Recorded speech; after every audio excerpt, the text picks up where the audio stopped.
we look for the players that helps the team to win. That every coach, it doesn't matter the level, the higher you go, the more you look for the players who can make the team better at some way. Yeah. And in those ways, you have million ways to do it other than only scoring a goal. That's something that every coach, every team, every scout, everybody is looking for. That was Petri Karjalainen, head coach of Kalpa of the Finnish Elite League. And you are listening to the Up My Hockey Podcast with Jason Podolak. Just watch me now.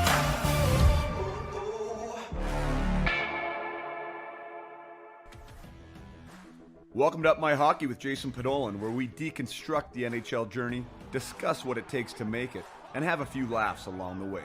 I'm your host, Jason Podolak, a 31st overall draft pick who played 41 NHL games, but thought he was destined for 1,000. Learn from my story and those of my guests. This is a hockey podcast about reaching your potential. Hello there, and welcome back to the Up My Hockey Podcast with Jason Podolak. I am your host, Jason Podolak, and today we are going to do something that I've wanted to do for a while, and that is bring on somebody who is knowledgeable in a first-person experience in the Finnish world of hockey. And as social media can do, it can bring people together, and that's definitely what LinkedIn did for Petri and I. Petri was following the podcast, my podcast, the Up My Hockey Podcast, the one you're listening to here, and was also following the clips that we would post on LinkedIn about some of the nuggets and some of the gems that occur in a podcast episode. And he reached out to me and just kind of said, explained who he was, explained to me how valuable the podcast has been to him, how much he's enjoyed it, that he's referred it to some of his U20 national team members, and just kind of wanted to thank me, and so I was like, wow, I would love to have you on as a guest, and as things happened, it worked out. So Petri Karjalainen, I can't quite get that right, although he says my pronunciation, he gave me credit for my pronunciation for a North American guy, with his last name, Karjalainen, is a newly hired head coach of Kalpa in Liiga, which is the top league in Finland for professional hockey.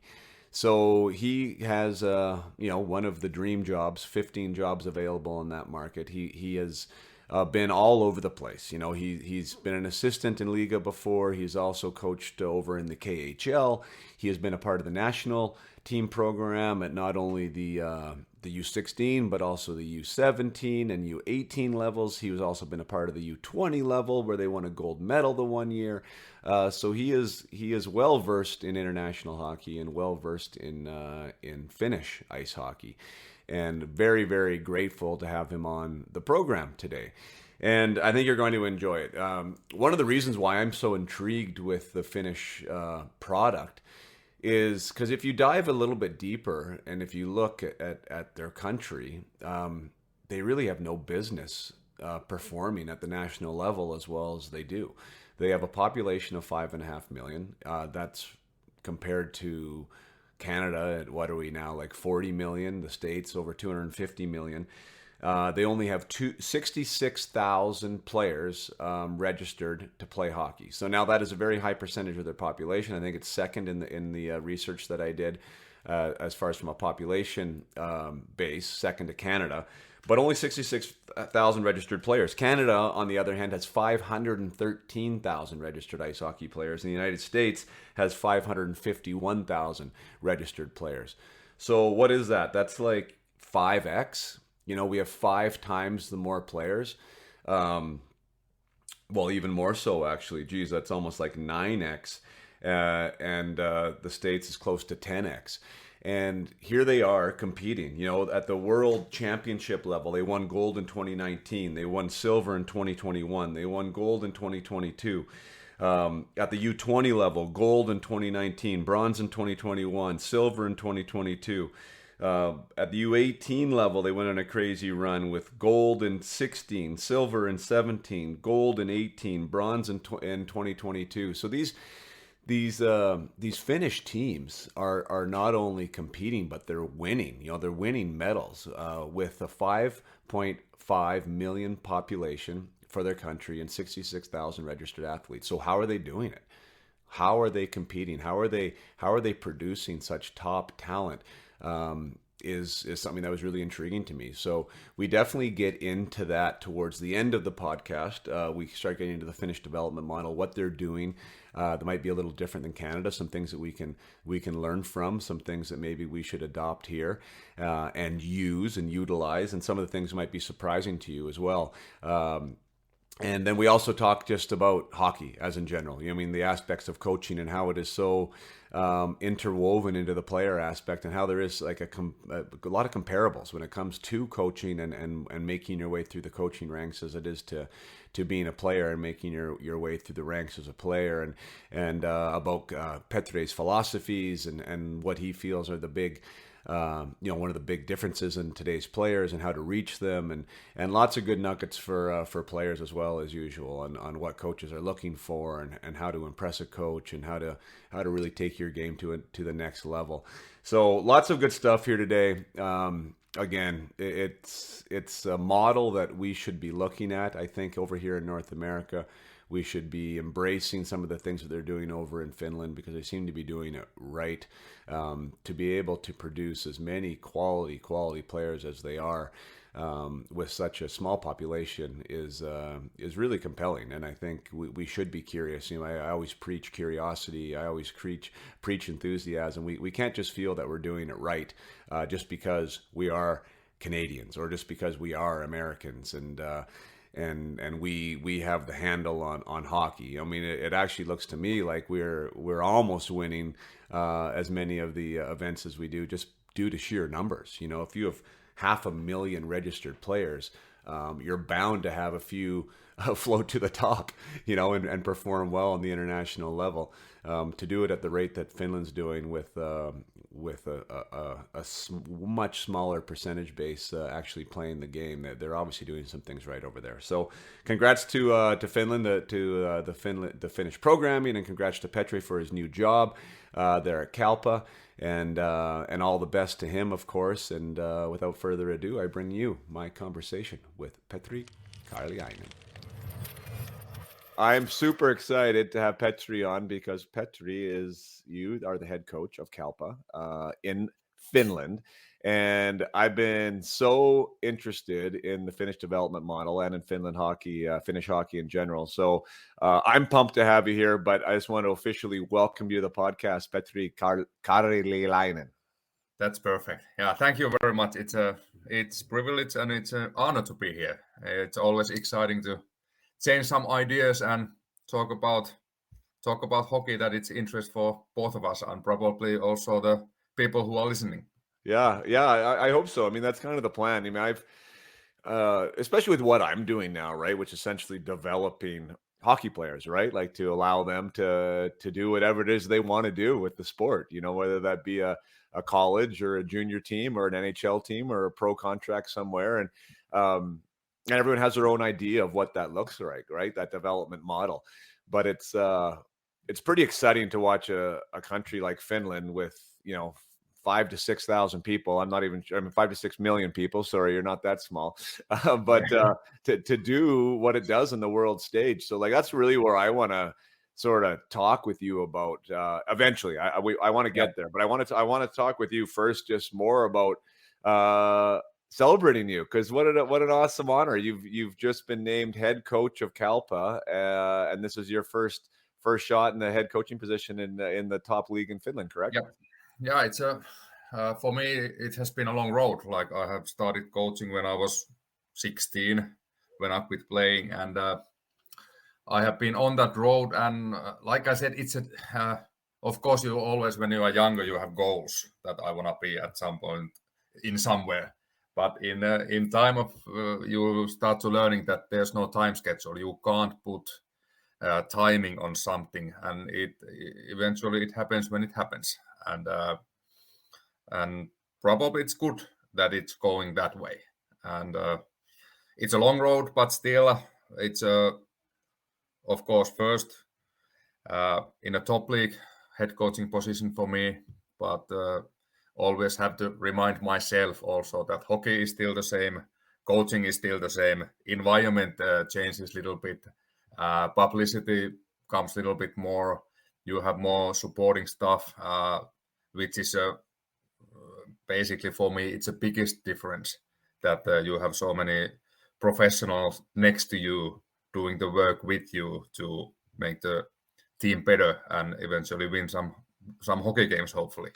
But it's it has been a long run, and it's interesting. Like you learn from every year, every season, and it's that you have been able now to put your own stamp, your own foot, and start learning and making mistakes and making also something productive. Right. Yeah, no, great point. I can't help but relate to the journey potentially as a coach, and I want to see if maybe if that relatability is accurate, because I remember there were times in my hockey career where, I mean, of course I loved hockey, which is why I was playing it, but also you get so fixated on a goal like the NHL or playing in a certain spot that you can kind of get a little bit depressed about where you're at, and you talked about that timeline. I think I was fairly good at that, but there was definitely times where I was not happy where I was playing. Like I felt I deserved more. I thought that I should be in a different place. Obviously, that doesn't probably translate well to playing better on the ice or to being a good teammate. But I mean, the truth is that we're human, and sometimes we get in these spots. Can you relate to that at all in the coaching environment, that you wanted to maybe be there quicker? For sure.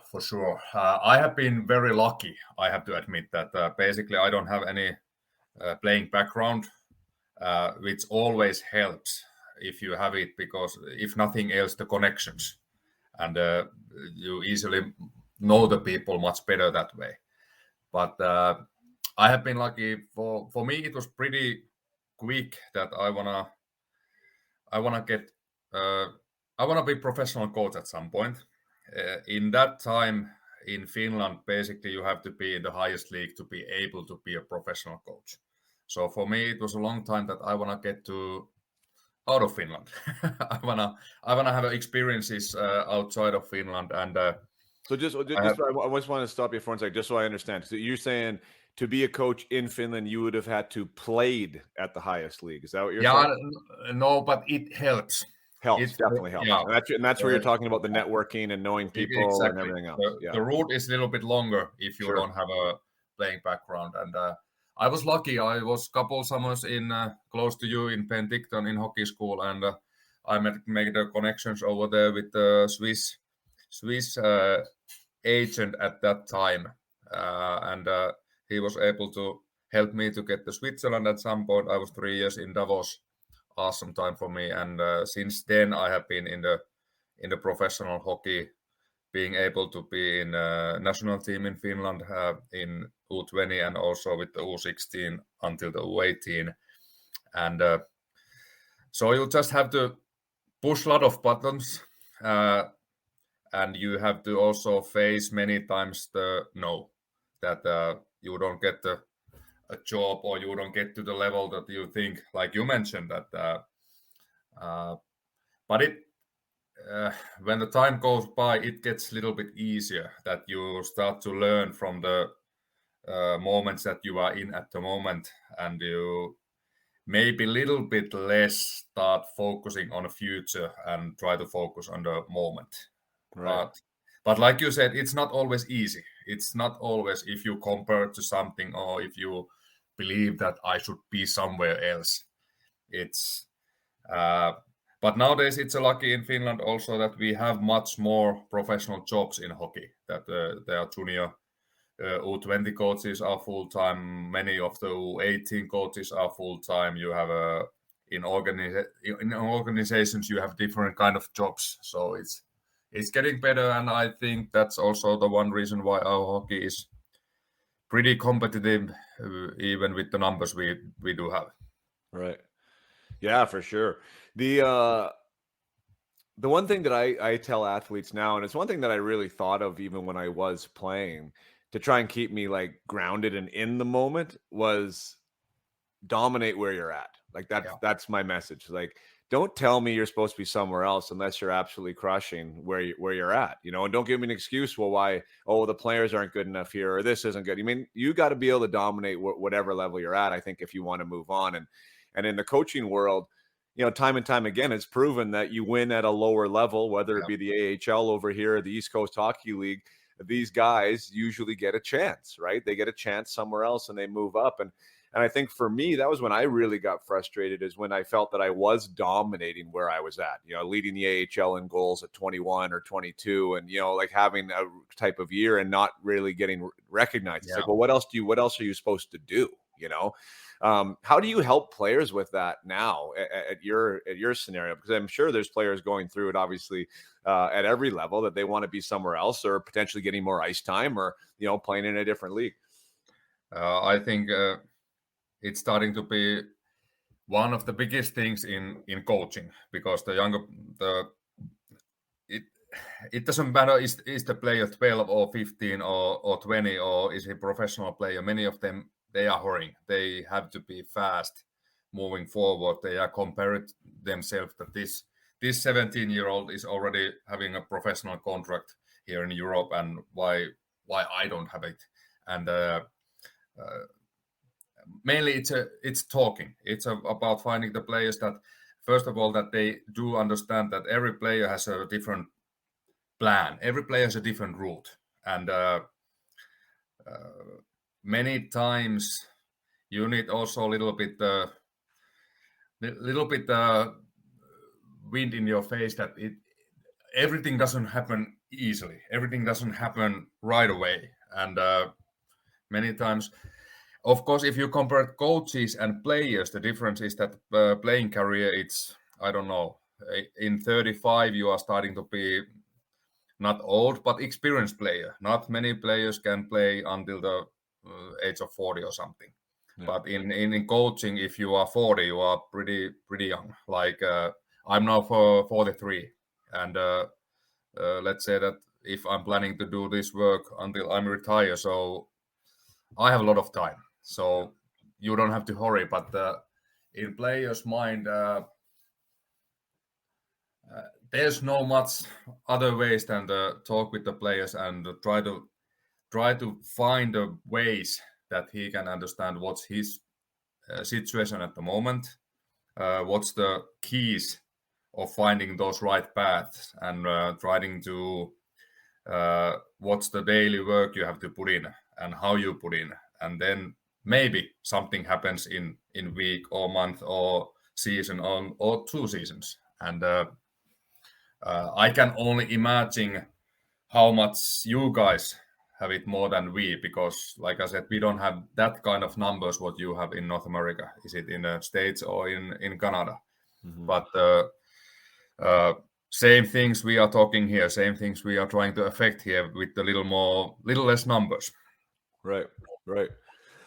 Yeah, I mean, I think that, as a coach, I find those are where the biggest gains are made. Yeah. Not necessarily, well, it means some players you can unpack their stride, right, or give them some type of a skill technique that maybe unlocks them a little bit. But I find the biggest way to unlock players or to make them elevate their game even more, as from a competitive advantage standpoint, is their head, right? Like getting their head in the right spot. And what you're talking about is getting somebody to commit to a process there for a year or for a week or for 2 years to get to where they want to go. Can be a challenge, right? And there's lots of ways to do it. Well, one of which I think is like really connecting them to the love of what it is, like why they put on the skates in the first place. Because you didn't start playing at 8 years old because you were going to play in the NHL.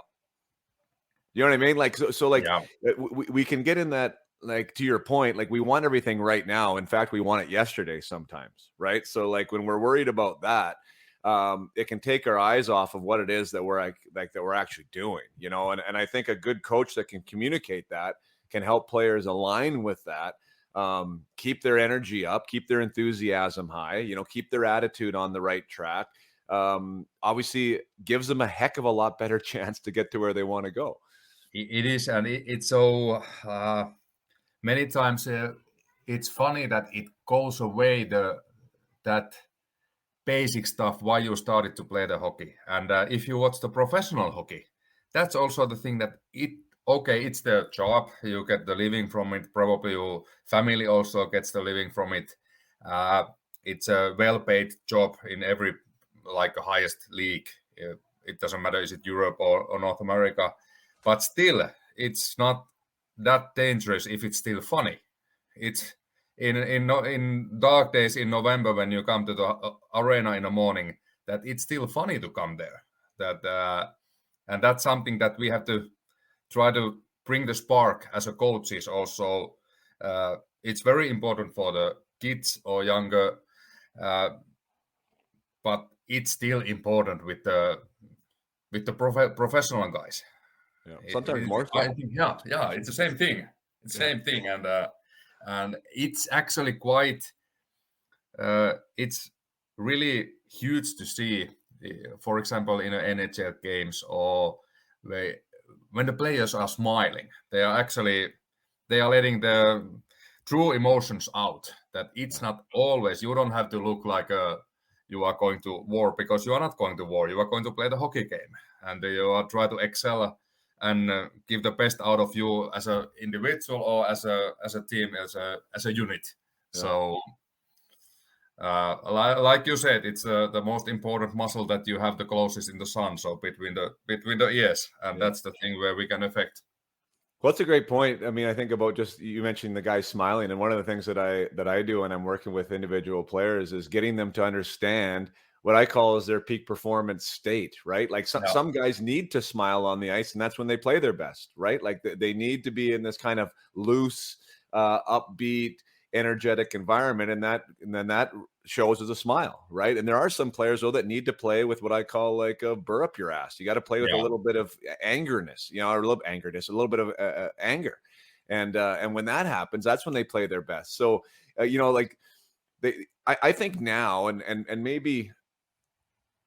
Yeah, I think this is an interesting thing. Like back when I played and back when you played, I know you said you didn't play very long, but on a professional level, we were from a coaching perspective, we were expected to bring whatever it is we needed to bring from an energy level or from a focused level or all that. Like that was on the athlete. And then the coach was responsible for the X's and O's, right? Like what our forecheck was going to be, prepare us for the other team, all that kind of stuff, right? And I'm not coaching at the level you're coaching at, but when I'm listening to guys talk, it seems like that philosophy has shifted. Yes, X's and O's are still X's and O's, and yes, we have to be ready, but there is a much bigger focus on the individual athletes and helping them prepare and be ready and helping them align. Is that accurate? It is, and I also think that the culture in as a whole, it's changing so much. Like I said, I remember still in the first times when I was in professional hockey, sometimes in 2005, 6, 7, 8, around there, and so much before the games, it was still about the war world is a little bit bad, but it was so that you have to bring the energy out by hating the opponent. You can't even mention that there might be some good friend of yours playing against you. Right. It wasn't allowed to talk with the other team during the warm up, but that has changed totally, and I think in a good direction.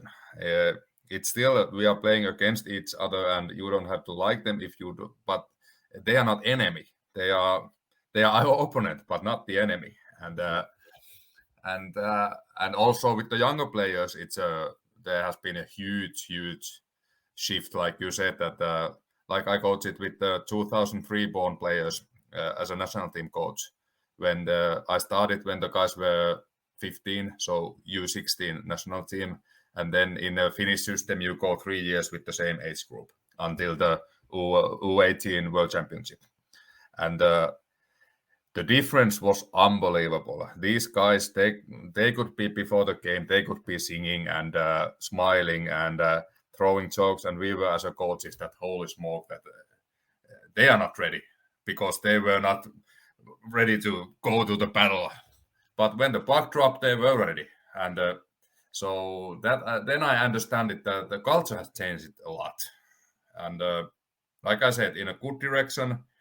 It's also challenging for us as a coaches that being on the same page with the guys, especially with the younger guys, it's not easy. But trying to find be in the same book, so we can start from there and work our way up in the same page. Right. Oh, that's great. I love that. So yeah, interesting. So I'm hearing and I'm seeing it too. One society is creating a different athlete. I think, and I think parents are creating different athletes, and so as a coach, you have to coach who's showing up, and I see that even in the business world, right? Like these old school CEOs dealing with millennials or Gen X or whoever they're dealing with, right? Like some of them want to mold them into what they think they should be, and others are like, no, you have to coach who's there. You got to be a boss of who's there, right? Like how to make these people function and work for you. So sounds like you're in the world of let these kids be who they are and find out who they are and allow them to grow in that capacity. One of the downsides I see, well, I mean, it all depends what kind of hockey you like, I guess. But for me, I do like a little bit of a sandpaper, grit and grind. Yeah. Got guys who do like to go in the corner and maybe a little chirp, trash talk here and there. Like I like that element of hockey, and I think it's gone away a bit. And I think that's because the athletes are a little bit different. Do you think that's kind of the case too, that it's gone away a little bit? Unfortunately, yeah. It's the whole physical side of hockey is not totally away, but it's lacking a lot. And it's also not only the physical, also the mental toughness. Like it's not only the hits or battling, but also the mental toughness, like you said. It's is it the verbal or is it some kind of other ways it pronounces itself? But it is. I don't know how much is it nowadays how the children are brought up. Also, like I said, the society is changing in every country a lot, and it is, like I said, it's a little bit unfortunate. I still think that hockey is a contact sport, and it should be stay in that way, both as a physical and also as a mental side. I think it's a contact sport also in the aspect of who's winning the mind game, right? So to speak, and but I think we are battling with the same stuff here in Europe, here in Finland, as what you guys have in North America. Yeah. Do you and I think, I mean, I don't know, it's interesting. Each time I watch the NHL, I kind of get a different feel. I know I still love NHL playoff hockey, the best hockey in the world, I think, because there's just that element, right? That element that isn't there in the regular season now, I think, is there. You're kind of fighting for every inch on the ice, and there's much more price to be paid in certain areas, and that's the kind of hockey that I like to watch. But I have seen a little bit of shift in regular season. Obviously, there's a different you can watch different teams, right, in the regular season, and you're going to see a different brand of hockey because every organization kind of has its own philosophy. But with you now in a coach's seat, and I would assume in a position where you get to make some roster decisions, do you value? And this is one thing, like there's no right or wrong answer. So say whatever it is, but I am promoting like the younger players that I see with a little bit of an edge and with some sandpaper, like. I tell them, like, you are in a much smaller boat than you've ever have been. Like, there's less players that want to do what you do, but there is coaches that still value that and want that on their team. Like, is that something that you do place a value on? Yeah, for sure. If it doesn't matter which country you take, but if you check out the team that raised their hands after the last game, they do have skill. They do have a good skating ability. Most of them are 4-line teams. You need to have other than the one line, and they do have these guys who are making their this job that doesn't show on points I think now the Vegas won the Stanley Cup. It's a pretty good example that the kind of team you have to build. For our our point of view in Kalpa, there's a rich culture in Kalpa's hockey that they are very.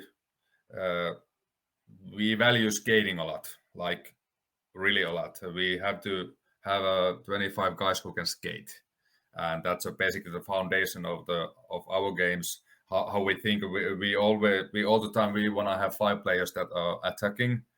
So that's already bringing out the defensemen that they have to be able to win the first forecheck. They have to be able to give the pass. They have to be able to jump on an offensive play.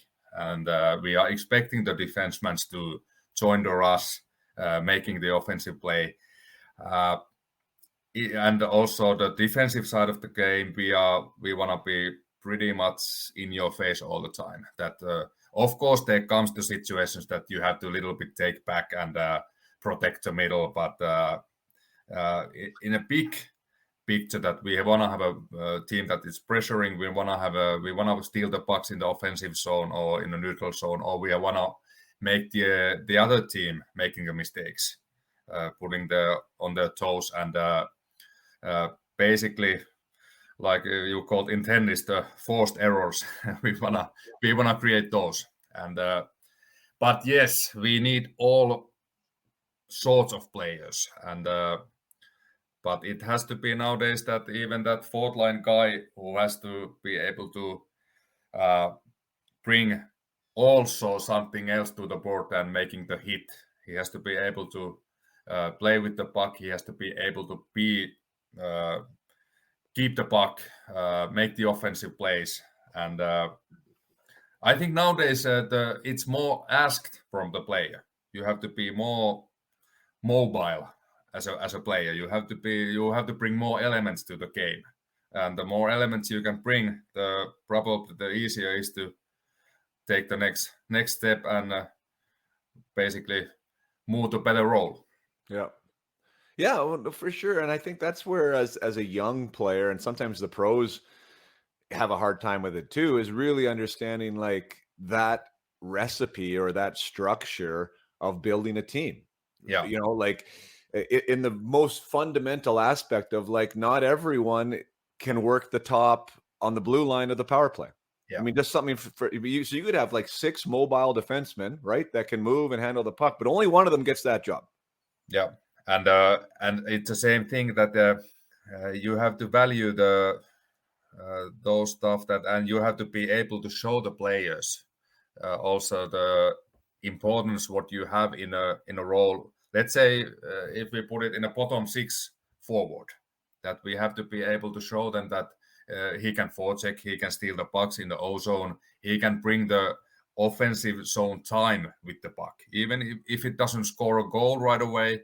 But we are with the puck, or they can take out of if you have a couple good demons in the other team that play 25 plus minutes in the game, that you have those guys who can pressure them all the time, making their evening even a little bit longer. And you have to show the value. Is it from the stats, or is it wherever you can find that these players, they can understand it's the same thing. Let's say the guys who are playing the PK. If you only look what's your PK percent, it doesn't lie, but it can say you can have an unbelievable good PK in one game, and you have only two penalties, and the other team scores 1 power play goal. Your percent is horrible, and it can be lucky bounce that went in. Yeah. So you have to be able to show them that, for example, how many minutes they spend in our zone, how many when we are clearing the puck out, that we were 100% when we are clearing, and so on and so on.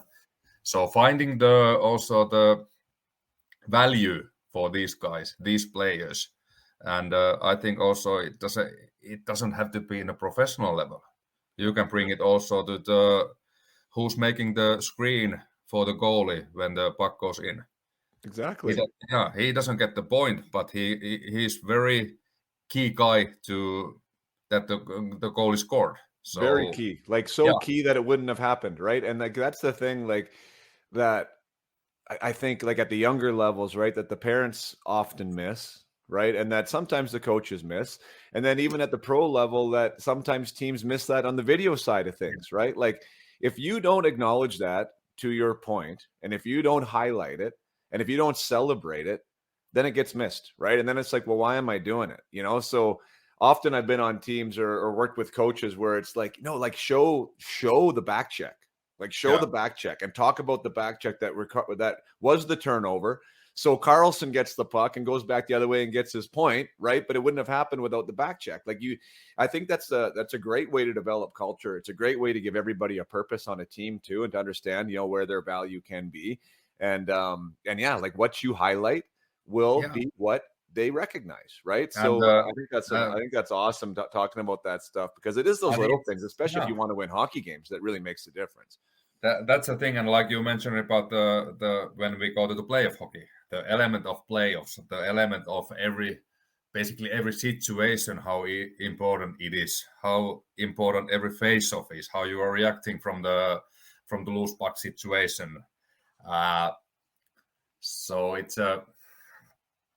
this is a team sport, and you can win the points without the whole team, but you don't win the championship without the whole team, and I think that's a key.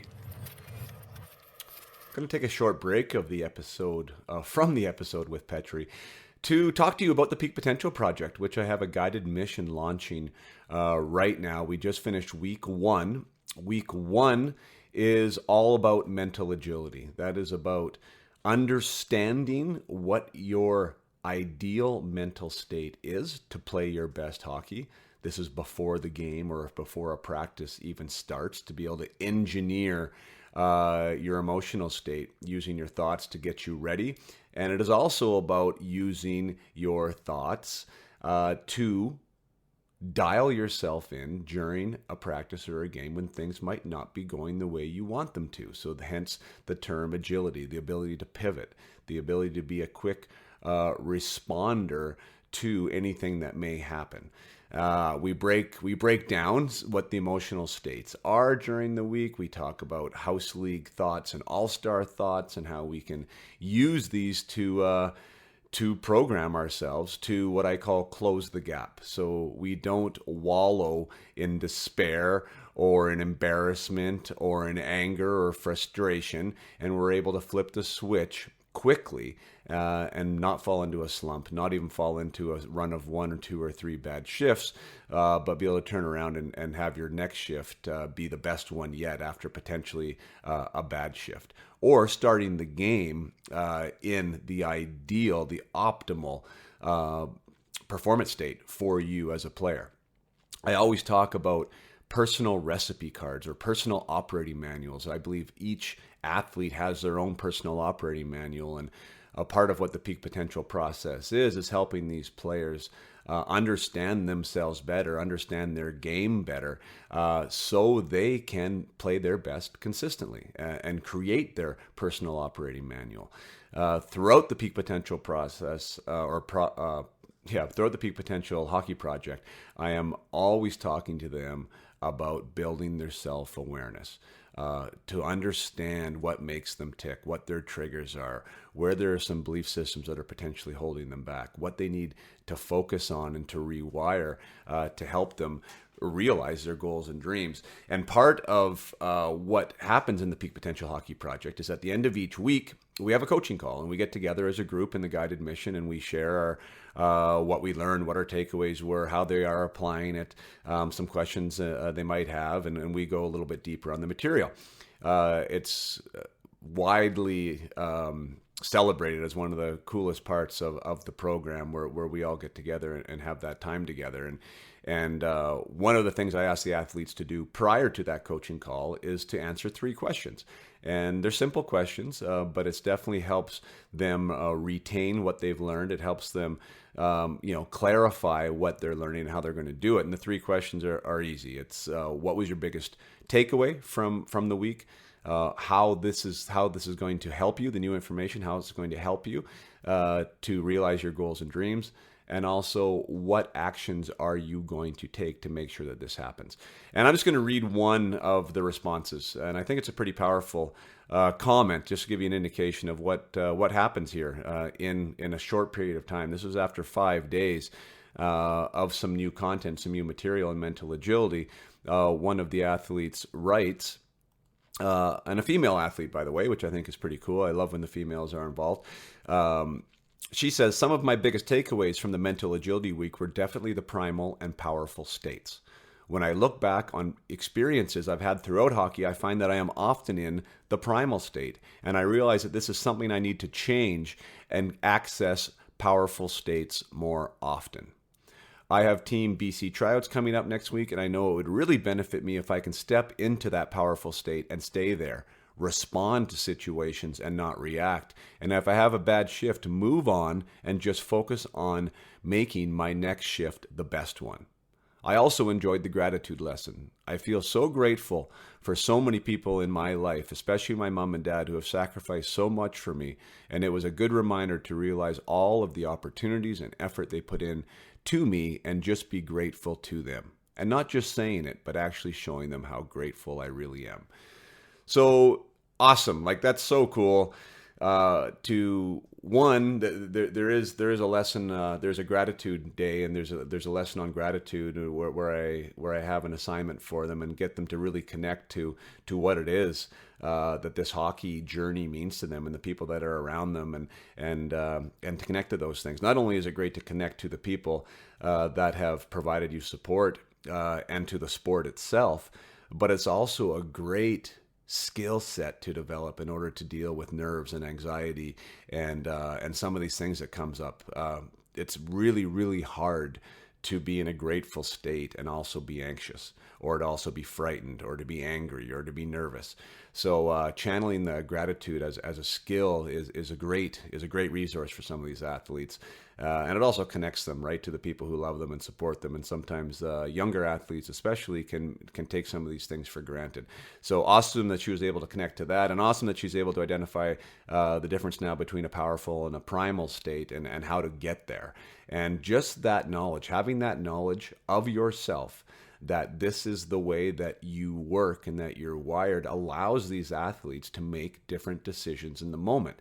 They can actually feel empowered in situations where they never felt empowered before. They felt like they were a part of the environment instead of in control of themselves in the environment. So really love that takeaway. That's from 1 week of the Peak Potential Project. If any of that resonates with you, there is another one coming up August 7th, I believe, and they carry on throughout the year. So if you're listening to this on tape delay, there is always an opportunity to get involved in a Peak Potential Hockey Project. So many breakthroughs and so many awesome stories, and really is the competitive advantage that your hockey player is looking for, not only on the ice, but also in life.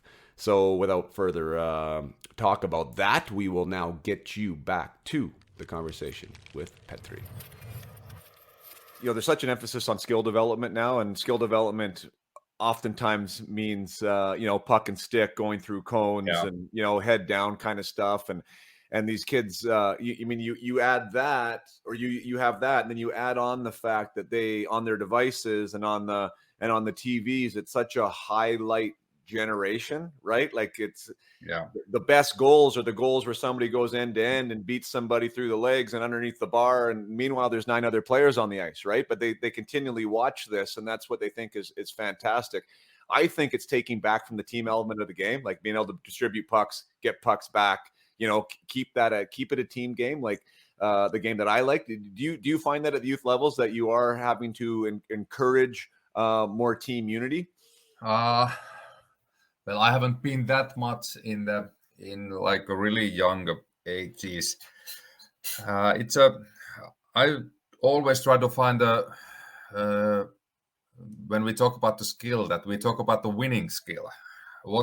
Is it that highlight reel stuff that it's a skill that you are looking for, or is it basically the skills that wins the hockey games? And it's easier when the players are in junior B, junior A age, because then you are starting to, you can give the example if you wanna make the professional level, that this is the thing that you need to learn.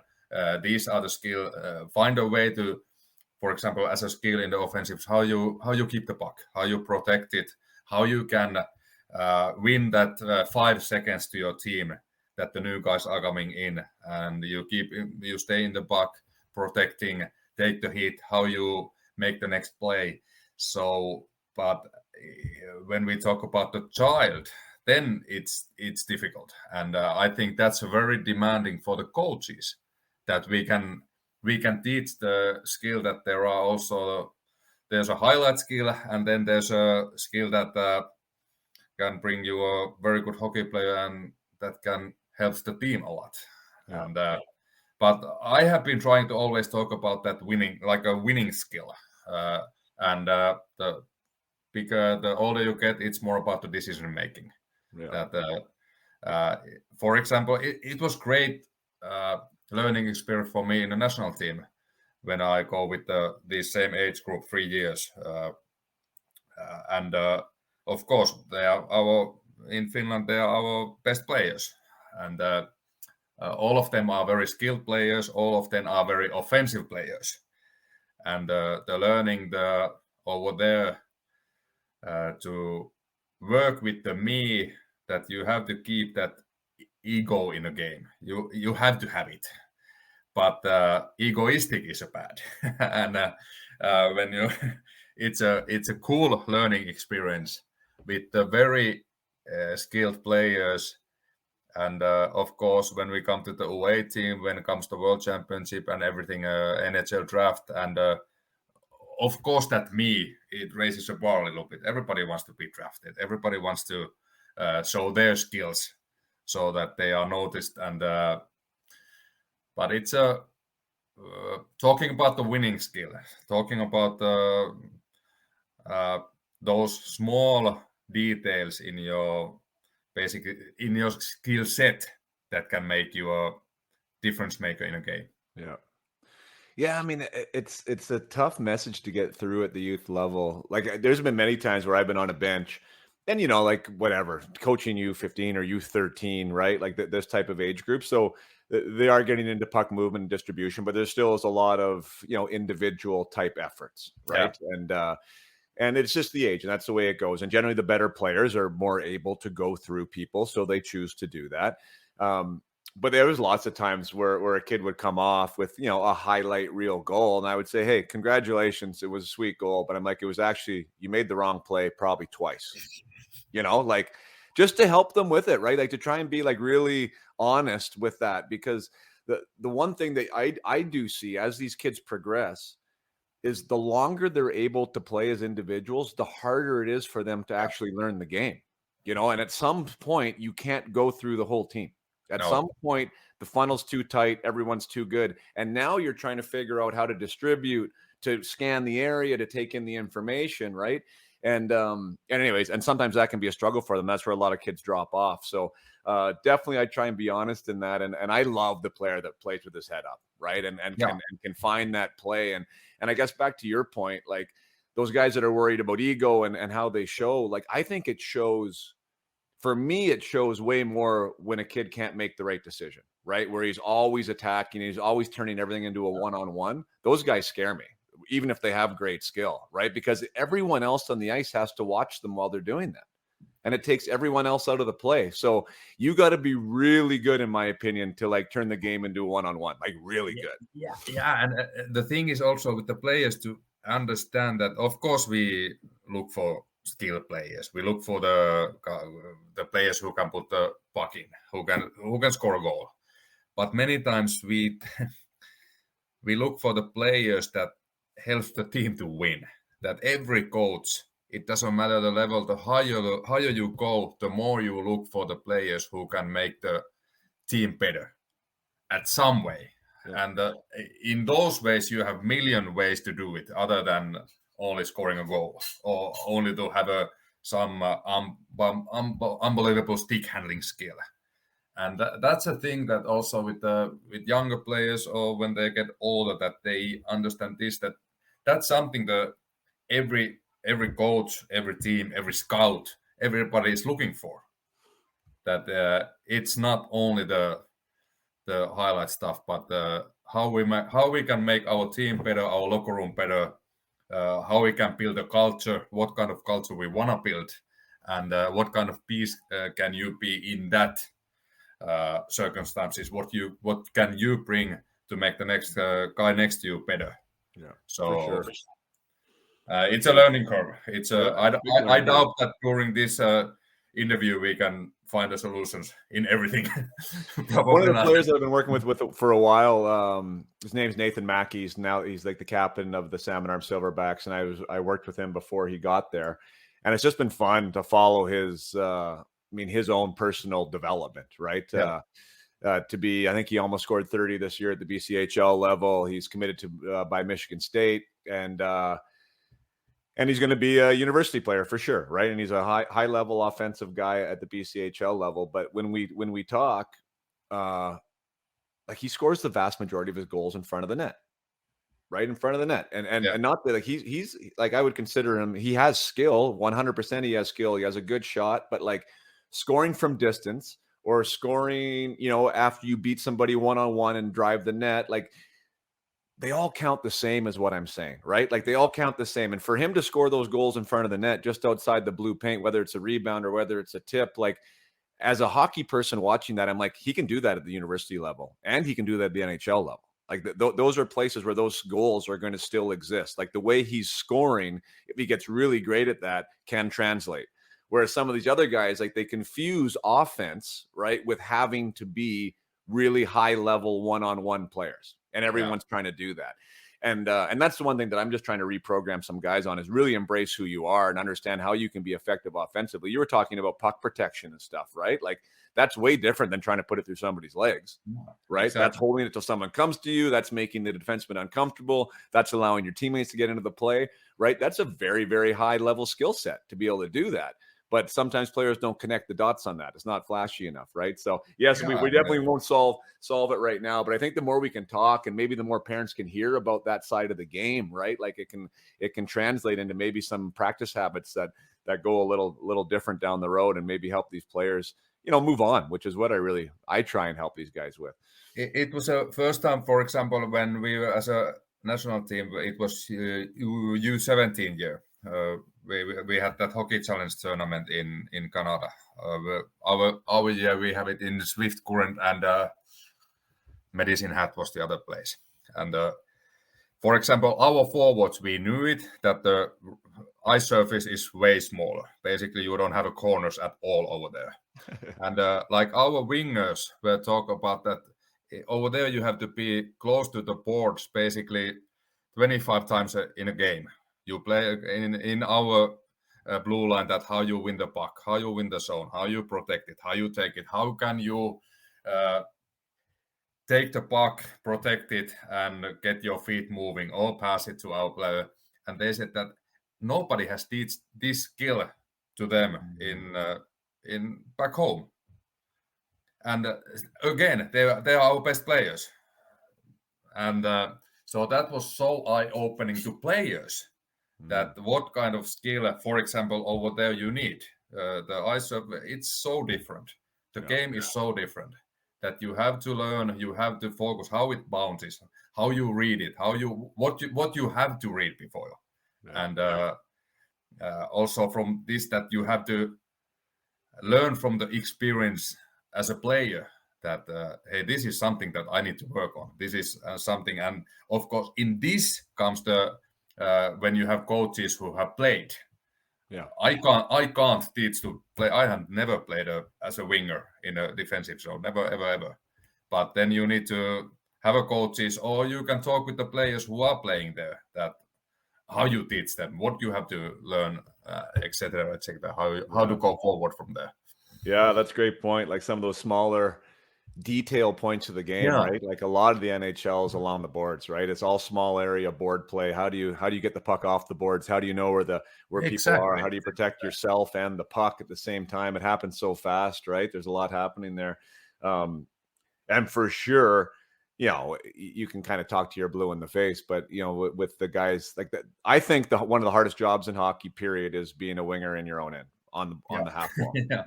I mean, like it is. And if you can win that 50% battle, like get that puck out more than half the time, like you can probably play hockey for a long time anywhere as a winger. Exactly. It's the same as a center man. I have a couple of times talked with the ex centers, and they said that if you learn how to be in the face of circle and stand in front of the net, then you will be always on the ice when the game is decided. Always. You only have to be good in face-offs and be in front of the net. Yeah, that's a great point. Yeah. And it's funny, guys are always looking, like when I'm talking to guys about what they want to do or what the roles they want to fill and the minutes they want to earn, like those are the things, right? Like, okay, if you want to be on the ice in the first minute or the last minute, up, down one or up one or down one, guess what you have to do? Like you have to be a winger that gets the puck out on the wall more times than you don't. You got to be the centerman that's going to win the draw, know to play in his own end. Like there's these detail things that guys sometimes don't connect, right? Like who is those guys that get those jobs? And it's the guys that you trust at the end of the day, right? That you trust, that you've seen it happen. I think it's finding the ways. Like you may be the junior A player and you are first line guy who's scoring the goals and playing PP all the time and everything, and then if you want to take the next step to the pro, probably you might be in a third line. Little bit different expectations. And so as a player that you find the ways of getting that ice time. Probably you have to change a little bit your like player personality. You have to different details that you have to respect. I think it's the same for the coaches. That if you want to be all the time head coach in somewhere, it doesn't work like that. And there might be situations that if you want to go forward, that you go to take the assistant coach's job, you might be before that you have always worked with the defensemen. And okay, maybe they are looking for the guy who works with the offense. So are you saying that, okay, I don't work with the offensive guys, or are you just saying that, okay, I work with the offensive guys, I maybe have to adjust a little bit, I have to find a ways of learning that's what is expected. Yeah. But I find it's the same with the coaching that is it with the players. Yeah. And for sure. For the import coaches, for example, is the language. That for example, if the Finnish coaches, if we want to go to Sweden, probably they are expecting that we have to speak Swedish. In Finland, it's our second language, but I can speak from my behalf. I don't speak very good Swedish, but then it's either that you learn that language or you have to say that, okay, then I can't come. So How much you want it? Yeah. What a great lesson. Yeah. The fact that you bring that up. So I held a tournament here back in June called the UMH 68. So we brought in a bunch of the best players in British Columbia and we put them on teams and it was a development weekend, but they also played games and they had some celebrity coaches there. And I was talking to one of the coaches and he said, yeah, because I mean, you do your best to obviously fulfill roles and positions. Yeah. But no one seems to want to shoot right-handed anymore. So you're trying to find like who can play right wing and this, that, and the other. And so the coach at one point was like, "Oh, right, Johnny, you're going to go play left wing and Jimmy's in the middle and whatever." And Johnny turns around and he's like, "I'm not going out. I don't play wing." And so we had this discussion afterwards just as coaches, right? And I was like, he's like, "Can you imagine being 13 years old and like saying that you only play center?" Right? Like if you can only play center, like you are very, very limiting yourself moving forward, and to your point, same thing with a coach, right? If you can only do one thing, or if you're only willing to do one thing, like that doesn't keep your options very open. I remember one story. I was telling you a quick story with Brad Larson. So Brad Larson, he just got fired as the head coach of the Columbus Blue Jackets. He was on the podcast and he talked about a time when he was a player and I forget who it was. Somebody asked him when it was head coaches. I think it was when he was in Atlanta. Said, "Hey Larson, you ever play center?" And he goes, I oh, have yeah, no- yeah, That's lots, a great right? one. And he goes, I never played center in my life, but he's like, I wasn't going to say no. He's like, I was going to learn how to take faceoffs. That would maybe give me more minutes or whatever. So he goes, I lied through my teeth, and I think that's kind of the attitude that I think is, most of us should embrace, right? Like be yes people, like I can, yes, I can, yes, I will. And as players, to anyone listening out there, players, like, yes, as a defenseman, you want to play the left and the right side, right? You have to figure out how to play both sides. If you're a winger, play the off wing, try and get some reps at center, right? Like all it does is increases your knowledge of the game, your depth of knowledge within the game. And it also, it encourages your utilization as a teammate, right? The coach can use you in different spots. That's nothing but an advantage to you. So especially at younger ages when parents go, I think that's the funniest thing for me is like when, Mr. Smith will come down and be like, you can't put my kid on wing. He doesn't play. He's not a winger. Well, why isn't he not a winger? You should want him to play different positions, So anyway, that's my little rant. I'm totally about trying new things and playing new things. And I think it helps you as a hockey player, helps you with guys like you and you're making decisions too, right? For sure. And it's the same with the goalies. What I understand, the goalie position nowadays, one of the big things that how you read the game, how you anticipate, and it's not only in the end of the day, it's only the stopping the puck, but what happens before that you have to learn the game, you have to be interested of the game, and for the goalies also that be interested how the defensive side is playing, what we are trying, also the how the power plays are playing, because it helps you. It helps you to bring the knowledge and just being aware, being developing yourself. Anticipate, right? It helps you with the anticipation, the read of the play. Yeah, for sure. I can't believe we've been talking for almost 50 minutes. Okay, I want to I talked about the Finnish development model. So like, again, you guys, about 6 million people, like do awesome on the world stage when it comes to any type of best on best. You said you coached the U20 team. How does it work at the youth level? So say like, you have young kids, 2018s, they're going to be in hockey, I'm sure, at some point. What does it look like at the youth level, the foundational level? From what I've heard, if you're in a town that has a pro team, the pro team kind of handles the development on the way up. Like, can you walk us through what that looks like as a young Finnish player? So our the programs are different. That you have always, for example, here in Kalpa, in Kuopio. Kuopio is the city. So all the teams until as soon as they start playing, they have a hockey schools that Kalpa is running, and then they are at some point. When they are 6, 7, they are starting the teams, and so basically it's the same organizations all the way down from the highest level. And in the Finnish system at the moment, it's we are trying to make you can have like 2 or 3 teams in the same age group, depending on how many players you have, so that we get we don't have amount of numbers, so we can't basically miss any players. That we have to try to bring as much players as possible as a younger age. And then when the players are, so now it's coming 09s or 08s. Anyway, somewhere there they have a big tournament that are brought like area teams. There are about 130 players playing the week tournament. And from there, it's like the first national team is built from. And we have a professional national team coach in U16, and then he has assistant coaches, but they are not professionals. They are working in some teams. And and then we are playing. We have camps. We have tournaments. Let's put it in U16. You have it in when the first national team is built. You have then camp in May, in August, in November, December, February, and April. And so there's quite a lot. And we played tournaments against Sweden or German or Switzerland, Slovakia, Russia before. At the moment, unfortunately not.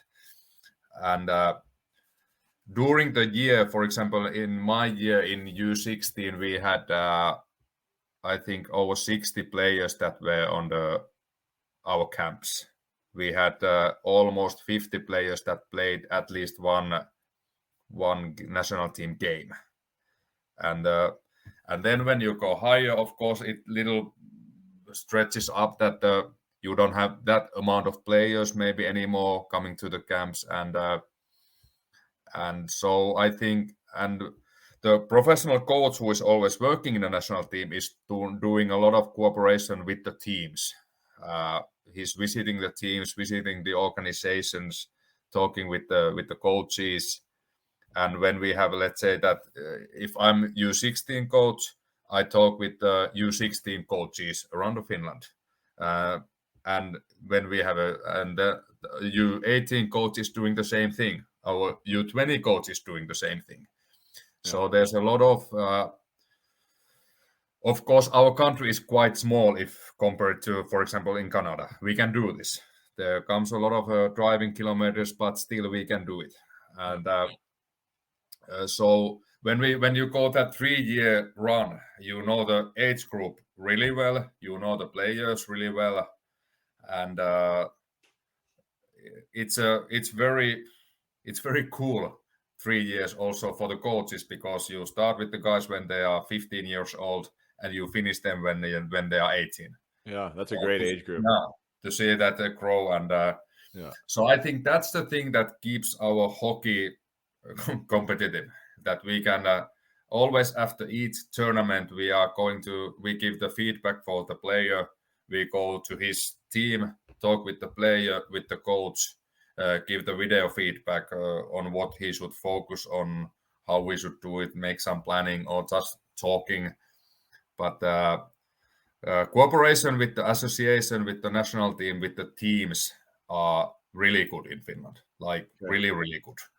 And so just so if I understand it, so then these players, actually, I want to go backwards a little bit too, but let's just talk with that U16. So at the U16 level, so you're talking about 15-year-olds that they get invited to this national camp essentially, right? And then they've been established as national team players, or whether they made the team or whether they're invited to the camp. And then all these players go back to their home associations. They will play on their own teams. Yeah, they are all the time basically playing with their own team. And, and that's a thing always, that as a national team coach, you don't develop the players.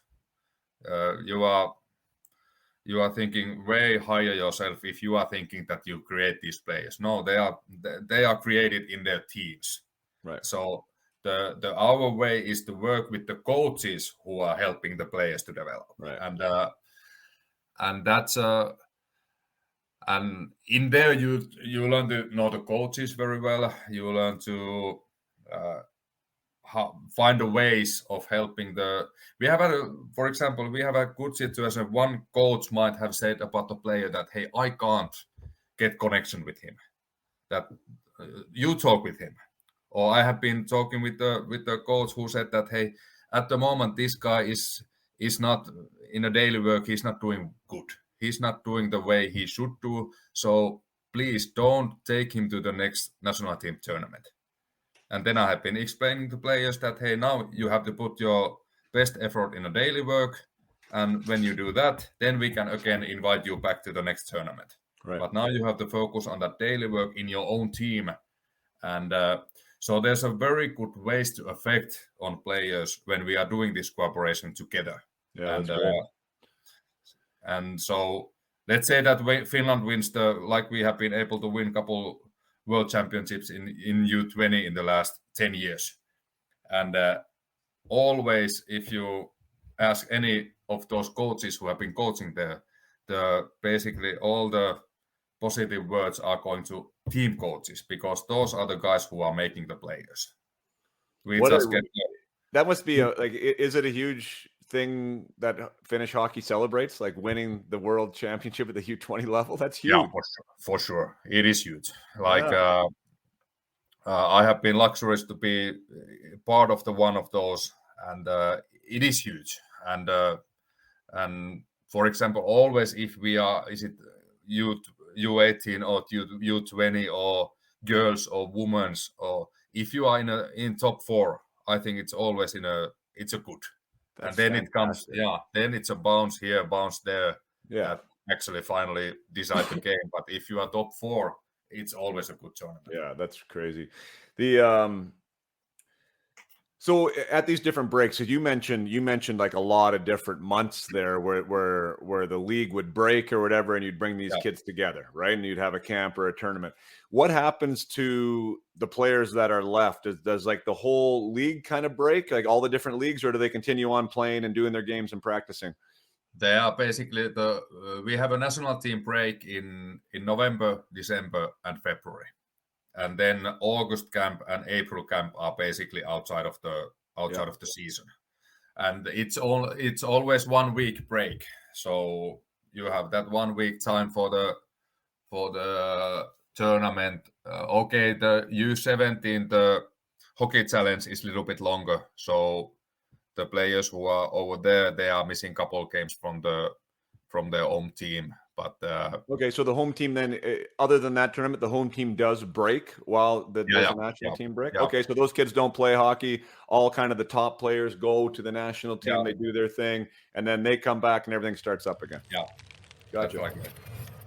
Just going to take one more short break from the conversation with Petri to talk to you about the Facebook parent group of Up My Hockey, which is growing leaps and bounds. It's crazy. There's so many people that are coming in to that amazing community, and rightfully so. It's an awesome space. It's a safe space. It's a like-minded group of parents that are doing their best to support their athletes on their hockey journey from the young ages to all the way up to the junior ranks. And are closer to their pro aspirations or their college aspirations, and it's a place where you can share. It's a place where you can ask questions. It's a place where you can learn about mindset and what the Up My Hockey philosophy can be. And we're actually going to be hosting in there a mindset summit here in August. It's going to be the launch of our Up My Hockey app, which we're super excited about. It's a place where now players can connect with me directly, which is awesome. They've never really had an opportunity to do that before, unless you were a private client of mine and had my number. There's really no place to follow along in a kind of a personalized place, and so the Up My Hockey is going to live on the phones of hockey players now, and there's going to be different levels of membership, which is super cool, and there's also a free component there as well. So really excited about that. So the Mindset Summit, we're going to be talking about all things mindset, all things high performance to get you ready for the upcoming season. So if you are a hockey parent and you're interested in the Up My Hockey group on Facebook, by all means, make a request there. It is a private group. Answer the questions, and I'm sure that we will accept you into our family. And maybe the Mindset Summit is something that can, get you familiarized and get you comfortable with what the content is, and maybe the app is going to be a good choice for your player. So yes, the Up My Hockey group on Facebook is an awesome spot for you parents out there, and players. If you happen to be listening, watch for the Up My Hockey app coming soon to a phone near you. Now back to the episode with Petri Karjalainen. Okay, so now I've heard different things too. So at the younger levels, I've heard that there's not much gameplay in Finland. I don't know if that's true or not. Like that is mostly a practice emphasis. And I've also heard potentially that there's not even much tiering of kids at the younger levels. Like they don't take the top kids and move them on, that they keep them together. Again, I have no idea if this is accurate or not. Like, do you know how that model works? You are on the right track. I think the numbers in games, they are always going a little bit higher, but not even close what you have in Canada. Not even close. For example, if we have a U20 season in our highest level, it's 42 or 44 regular season games. So yeah, for sure we are emphasizing the practice a lot. That's a little bit problem nowadays with the younger kids, because there should be more that we bring the best together, and then I don't know, is it also the little bit the nowadays society that you shouldn't be competing that much, or Right. I don't know, but I have the same picture that there comes a big numbers. It doesn't develop anyone if you are way better than the other guy, or you are not in that level yet. So what is the philosophy though? Like, I know I have my own philosophy, but is the Finnish philosophy I mean, is there a break, I guess, like in age, like, I don't know, whether it's 10 or 11 or 12, where now we do separate and we keep them together, or is there kind of a general philosophy that you're aware of? Yeah, it comes a little bit like step by step. The biggest is starting when they are 14, 15, because then starts the like a league for the whole country. Gotcha. Yeah, and biggest teams are able to go with the maybe two quite similar teams until that, or even three. But then when the first time they have this SM league, so to speak, that the whole country is involved, then probably they are coming to, so to speak, number one team and number two team, and but still we have a very good stories in Finland that we have guys who have played in Junior B. They have played in a second team or Junior A, and after that they have drafted to NHL and made a career over there. So for sure. Again, comes that there's no timing in developing. So and we have to remind that. Yeah.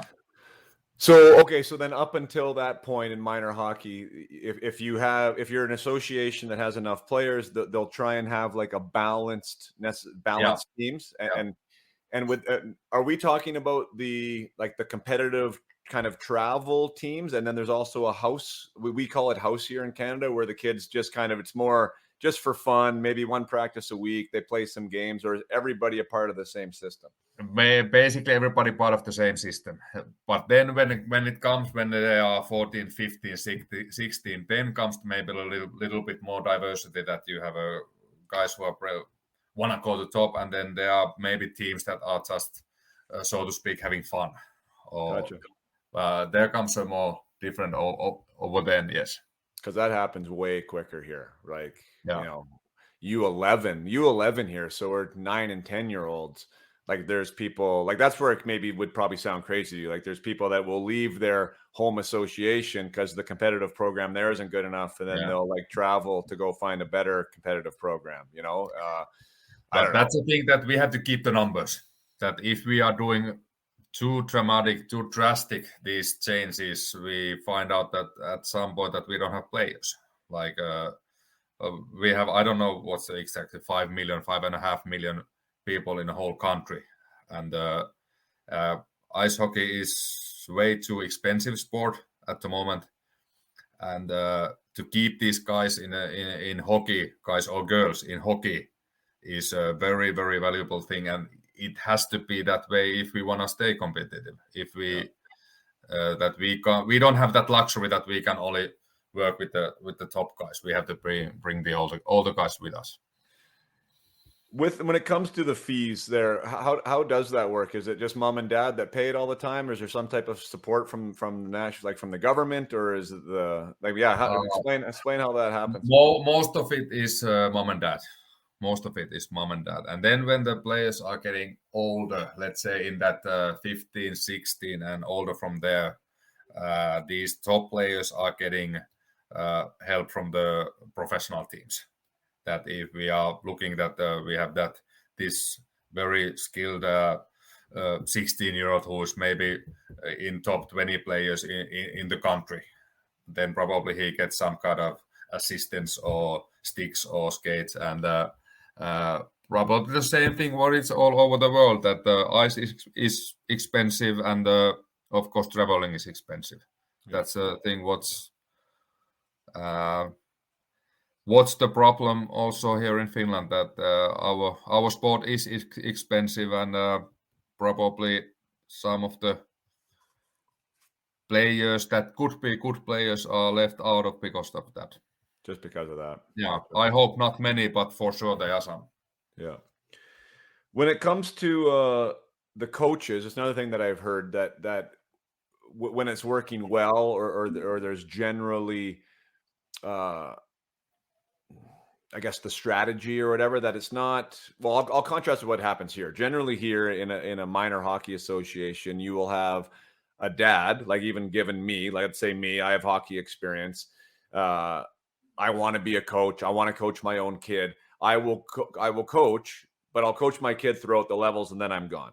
Yeah. Whereas in Finland, I've heard that a lot of times because of the association with the top level teams, that like there's more of a professional type of approach to the head coaching positions, and that there will be one guy or a woman that coaches the U13 team or the U15 team and coaches it for quite a while. Is that true or not? We have let's say that basically all our U20 head coaches are full-time. Most of the assistant coaches are also more or less full-time, not with big salaries, but are full-time. In Junior B, our head coaches in top teams are full-time, more or less. And what about at the youth level, like the U13 level? What would happen there? There are not professional coaches, but there are many of the organizations that you might have the professional guy who is responsible, for example, the U14 or U13 teams. And there might be this... and there is dads as a coach, but there's a little bit one guy who's supervising everything and might be running everything. We do have a fathers as a coach for sure. I don't know, is it possible even to work the other way? Right. I don't think so. But there comes when you are in the organization that there is always these let's say 2 or 3 coaches or whatever the world is that they are with the youth hockey, and they might be supervising many of the 2 or even 3 teams, but there's a coaches on the ice that are supervised by the professional guy, right? And also we have basically all organizations, you have a goalie coach or 2 who's working with basically the whole junior movement. Yeah, because I did think it sounds like it's not necessarily true, but kind of is. You'll have one guy overseeing and making sure that they're doing the right developmental things for the coaches that are coming up through the system, right? So like they know how to coach U13, they know how to coach U14, and they kind of know the development path. And I think that there is value to that, because I know after working at the U11 level for 2 or 3 years, like I definitely knew more. I was better set to handle U11s at the end than I was at the beginning, so like the more experience you have there, right, the better you're going to be at it. So I thought that was kind of interesting. And then, and to contrast Canada, like we don't do, mind you, I've been out of the national program for a while, so I'm speaking not firsthand experience, but it's generally like a selection camp or a process, and then you just go play a tournament. Like there's no breaks in the season. You're not coming together. There's not a development stream per se like that. I know U.S. hockey has done that, obviously. Like they've established, their couple teams that actually play together all year. So I don't know, like if we're behind, I don't really know as far as like the Canadian developmental model. Obviously we still keep producing players, but I think it's maybe something to do with the development program, but it's also just the sheer numbers, right? Like you're gonna put players in the NHL just because we have a lot of players playing. But I think there's probably some things that we could copy from these other. Yeah, and I think also the one thing, it's not only the producing the players. Of course, that's the big thing, and also producing good hockey. It's a big thing, but those camps, those tournaments are really good experience for the guys. That's a thing. Like if you only have that, you only bring the team together in, let's say in Canada, probably it's a hockey challenge. Then they have even the Linka tournament in U18, and then they have a U18 World Championship. And for example, for our guys, like I said, in U16 we had over 50 players who played a national team game. Right. So we get it's a natural, these guys, that they don't all make it. They don't come to professional players, but they get that experience that they can put the Finnish jersey on, listen to the national anthem, play against the best ones with the best ones. And so that's also experience level, it's a lifetime. So and that's also the cool thing, I think, in our program. It's a pretty much same in Sweden, and so it's okay. We love them and we hate them at the same time. But we played against the Swedes maybe 20 times during the year, during the season. So you get to learn them very, very well, both good and bad. Yeah. The so you're when you won the U20 World Championship there, World Junior, where was it? And were you the head coach or were you? No? I was assistant coach. We were in Sweden playing the final against the Swedish, and we won it with Rasmus Ristolainen overtime goal. And so it was pretty cool. Pretty cool. We have been. It was the age group 94, 95, and I don't remember exactly our stats, but the Swedes were winning more than we were winning. So winning them in their soil, silencing the Malmö arena, it was pretty cool. That's cool. Is that a highlight for you? Huh? Is that like one of the top highlights for you to this point? Yeah, for sure. But like, it's the same thing, I think, as a coach, as it is for the players, that you remember a lot of moments. You remember also the moments that I have been part of the losing the finals in pro hockey, or different kind of moments that you remember. And even the bad ones you remember after 5 years, 10 years, they are becoming good ones, so to speak. That, for example, as a result-wise, that's one of the highlights. But I was 3 times in World Junior Championship as an assistant coach, and all of them have something special. Year before that, we went to relegation round, and year after that, we were lost in quarterfinals against the Swedes. So from every tournament, you get something. And my time, we had one time in Russia, one time in Sweden, and one time in Canada. So experience those. It's also for the players and for us as a coaches. That's a huge. Yeah, that is. I remember, like I had an opportunity to play in one World Junior Championship, and we ended up winning it. It was in the States, and but by far probably the highlight really of my playing career. And I've talked to other guys too. Unless they've won a Stanley Cup or something, like it is like playing for your country at that level. I know in Canada, like the tournament's huge, right? It's covered nationally by TSN. Like everybody's watching it. It's over the holidays. Like you're a celebrity for 2 weeks, really. And it's a huge deal. And it's totally in the memory bank. As far as from the Finnish side of things, is it, but it seems like hockey is hockey your number one winter sport? Yeah, for sure. Winter sport it is. It's okay. Most in soccer you have more players than in hockey in Finland, but the ice hockey is has the most spectators, has the, so to speak, most money. Gotcha. in Finland in athletics, and we just have to learn also not to use it in a wrong way. It's not something that we can always wait and see that, hey, we are getting every attention and just roll it on. That we have to all the time also find a ways to develop ourselves in that. Yeah. But so these players, like you come back after winning a gold medal or whatever, like the country's watching while you guys are doing that, essentially, right?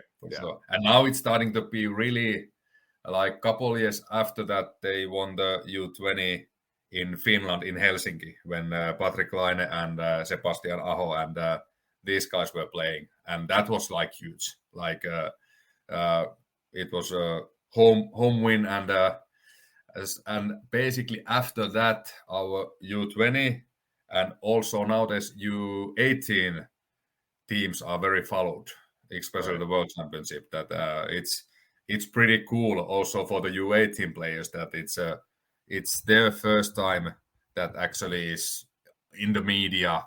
You are followed, you have talked, you are on a TV. So It's going to be actually interesting next April or May when the World Championship is U18. We have it here in Finland, so it's going to be cool. Well, good luck on that. That's great. What would be the biggest game like at that U20, like on an international stage? I know you mentioned Sweden, like you played them a lot, like they're a big rival there. Is it that game? Is it the game against Canada that's kind of circled on the calendar? Is it against the Russians, the States? Like what would be the biggest kind of country to play that you either have the most respect for or you're most excited about? It little bit varies. Like always when we play Sweden, it's something special. But of course, it comes already that we know them so well. They know us so well. We play so much against each other. For me, it was when we had a World Championship in Toronto and Montreal. It was quite experienced. We faced both of them in the same group. We played Canada and USA in a Bell Center. And especially playing Canada in Montreal, that was cool to be behind the bench. And Canada beat us. So, but that's it little changes always. That what kind of players does the other team have? And I always have liked myself, if we are talking about the World Championship, when we play against the home team. That if you have a World Championship in Russia, then it would be cool to play against Russia.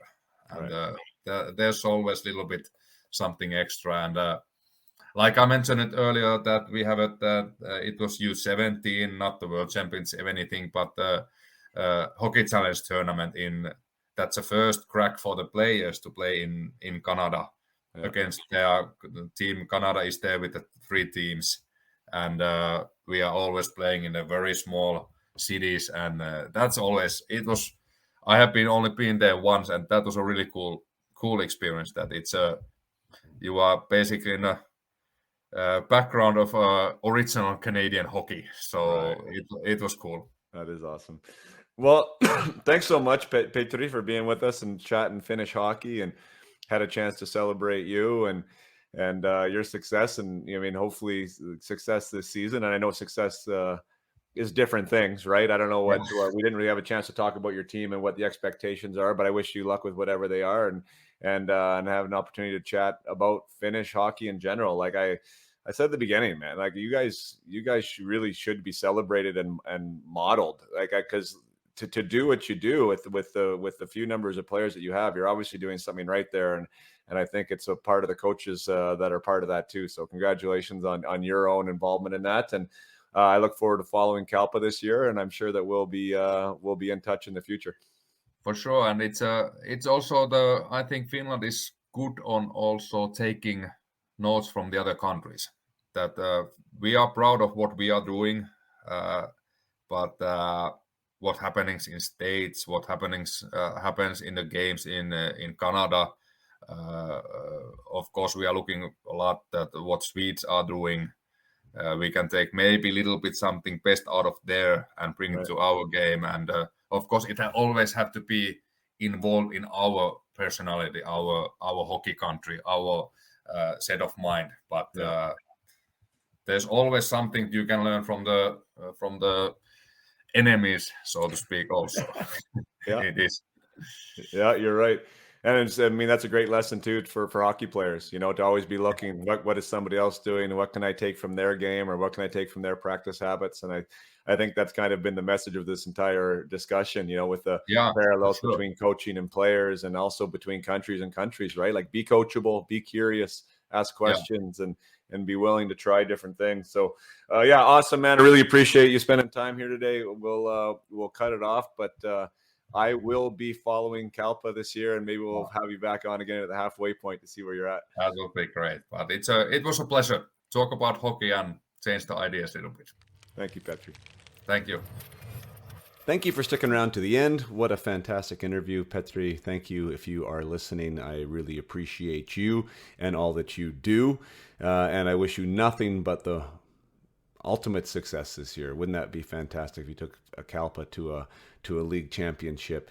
But neither here nor there. We all know in the hockey world that it's not always about the wins, and often it's about the process.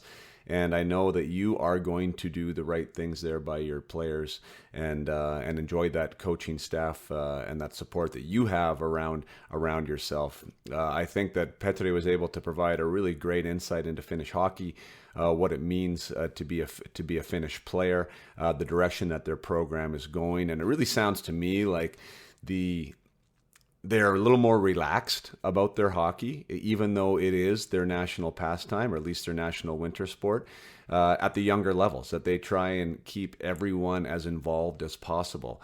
I see this in stark contrast to what we have going on here in North America, where we're trying to separate, where we're trying to, elevate and look for the ultimate competition for our players from such a young age, that we're separating them and we're segmenting them and we're relegating players. Whereas Petri talked about right from the get-go there that they are trying to keep as many people a part of the system for as long as possible. And even at that U16 level, he said where the first time they bring in the national team program, they had, I believe he said, 40 to 50 kids play a game at the national team level with the national team. Like, how exciting is that for all those players to wear the Finnish jersey and to keep them a part of the system? And of course, the funnel tightens as you get older. And but they also have this national program that comes together 4, 5, 6 times a year. I don't think that we are doing this in Canada. I don't think that the United States is doing this until the older level, where they'll actually bring the top 20 together for a whole season. So I think Canada seems to be a little bit behind in the national side of things. And, I guess in some respects it's understandable just with the size of the country and getting players from across the country. But I mean, we could possibly be creative here and try and do even 2 national teams at the younger level, right? Like, why do we have to get to 1? Why don't we do an East and a West representation? And why don't we get those players together at different points during the season and maybe at the end of the season and have them play each other or something along these lines? But I do think that there has to be something to be learned from the Finnish model of development. More practices, it sounds like, less games, more inclusivity at a younger age, and more widespread development at the national program level once they do reach that age bracket. I think there has to be some compelling evidence there for a country with 5.5 million people and a 66,000 player registration base to perform as well as they do on the international stage and keep producing top talent to the NHL as well. So thank you for that. That was a conversation that I was wanting to have for a long time. Would love to have somebody else. If there's anyone else listening in Finland that would like to be a guest or like to share some insight on the Finnish development model, I would love to entertain that conversation. By all means, reach out. I'm always looking for new guests. And that'd be an excellent conversation. Or potentially somebody from the Swedish development model. Petri talked about the rivalry there with Finland and Sweden, which I know is real and definitely exists. And Sweden is doing an amazing job of their development as well. I'd love to see what that looks like as far as a contrast and compare to the Finnish model or to that here in North America. So yes, always looking for new guests. Would love to have some representation from outside of North America and what players and teams are doing as far as preparing their players for the NHL or whatever level that they want to get to. So yeah, awesome. Thank you so much for being here. And until next time, play hard and keep your head up.